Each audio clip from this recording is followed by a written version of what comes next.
bố anh mua bình thì ông tôi uống với nhà đi vật tơi nó ăn mua bình thì giàu đi cho bạn một tí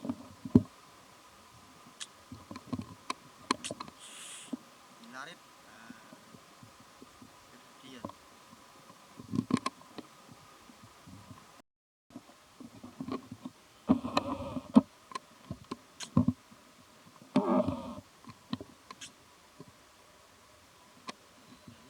Yamazaki Sami kia này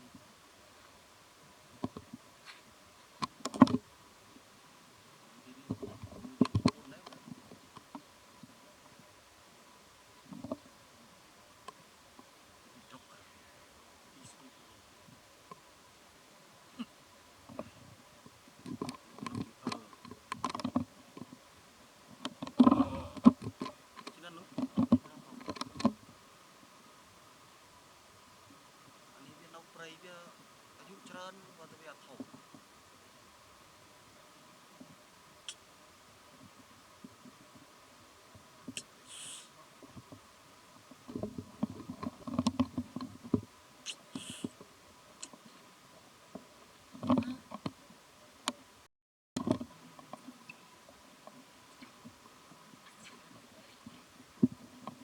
nó cần copy tiết anh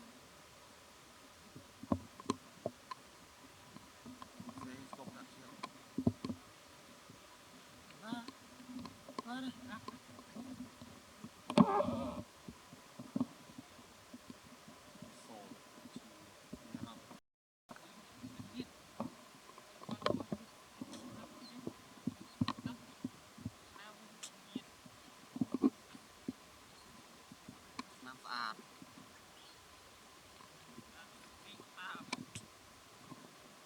น้ำสะอาดanh sợi gì đâu prao thì vào sợi đi nhanh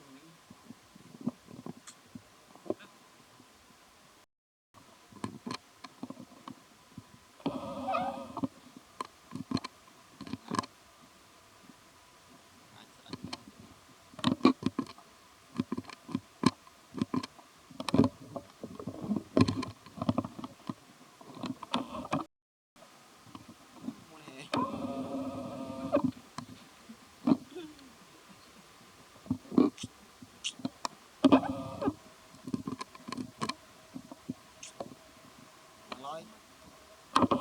rồi vui kia đâu rồi vui kia hỏi đặt đi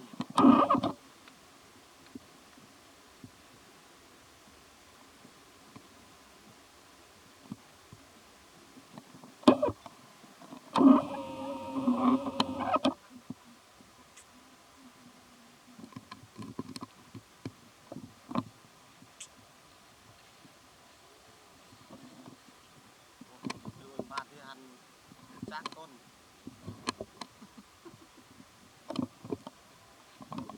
anh chỉ yên này ra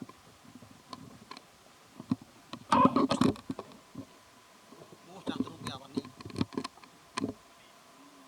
đại không là bạn đi sao con gần